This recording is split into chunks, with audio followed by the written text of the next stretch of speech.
నా పరిసరాల పరిశుభ్రత కొరకు ప్రతిరోజు కొంత సమయం కేటాయిస్తానని, నా వంతు కృషిగా స్వచ్ఛత కార్యక్రమాల కొరకు శ్రమదానం చేసి పరిశుభ్ర ఆంధ్రప్రదేశ్ సాధించే సంకల్పానికి కట్టుబడి ఉంటానని, ఈరోజు పరిశుభ్రత గురించి నేను వేసిన ఈ ముందడుగు ఆంధ్ర రాష్ట్రాన్ని పరిశుభ్రంగా ఉంచడంలో సహాయం చేస్తుందని నమ్ముతూ ఈ రోజు నుండి నా తోటి వారికి కూడా స్వచ్ఛతపై అవగాహన కల్పించే దిశగా ప్రయత్నిస్తానని, భవిష్యత్ తరాలకు ఆరోగ్యవంతమైన, సుభిక్షమైన, ఆనందకరమైన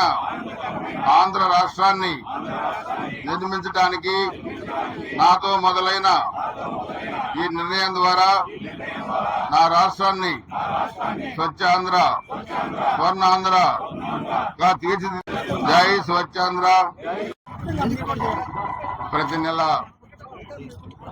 3వ శనివారం రాష్ట్ర వ్యాప్తంగా ఈ స్వచ్ఛాంధ్ర, స్వర్ణాంధ్ర కార్యక్రమం మనం రాష్ట్రం మొత్తం కూడా నిర్వహించుకుంటా ఉన్నాం. ఎన్నికలకు ముందు 19-24 మధ్య వైసీపీ ప్రభుత్వం ఉన్నప్పుడు పేరుకుపోయిన చెత్త మున్సిపాలిటీలో, గ్రామాల్లో ఉన్న చెత్త ఆ రోజు ఏ విధంగా ఉండేదో మనం చూసాం. అది క్లియర్ చేయకపోగా మళ్ళీ చెత్త మీద కూడా పనిచేశారు ఆ రోజు.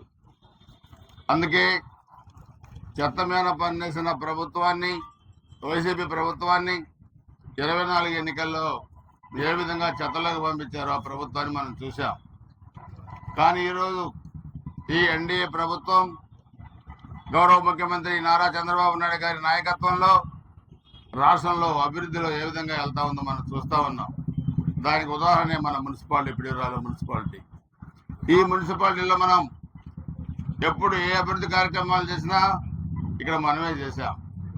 సో అందుకే ఈరోజు ఈ మున్సిపాలిటీ కూడా క్లీన్గా ఉండాలి, శానిటేషన్ బాగుండాలి. అందుకే అధికారులకు ఎప్పుడప్పుడు అప్రమత్తం చేస్తూ ఉన్నాం.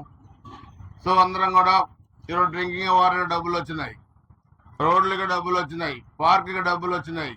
సో ఇవన్నీ కూడా పనులు మనం త్వరితగతిన పూర్తి చేసుకొని ఒక నెంబర్ 1 మున్సిపాలిటీగా మనం తయారు చేసే దానికి మనందరం కూడా ప్రయత్నం చేస్తూ ఉన్నాం. పరిశుభ్రాలు, మరి ఈరోజు పరిసరాలు శుభ్రంగా ఉండాలి. మన ఇంట్లో చెత్త తీసుకొచ్చి బజార్లో పడేస్తాం. ఆ బజార్లో చెత్త ఎవరు తీయాలి? మన ఇంటి ముందు చెత్త మనకే ఇబ్బందికరం.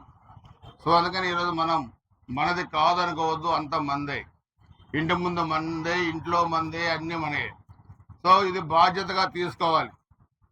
మొక్కుబడి కార్యక్రమంగా కాకుండా బాధ్యతగా తీసుకొని అధికారులు, నాయకులందరూ కూడా రోజు ఈ 33 వార్డులలో మరి ఈ కార్యక్రమాన్ని కూడా నిర్వహించేదానికి ఛాలెంజ్ కూడా కోరుకుంటూ అందరం కూడా ఈ స్వచ్ఛాంధ్ర ప్రతిజ్ఞను కూడా చేయవలసిందిగా అందరూ కూడా చేతులు ముందుకు వేసి చేయవలసిందిగా కోరుకుంటూ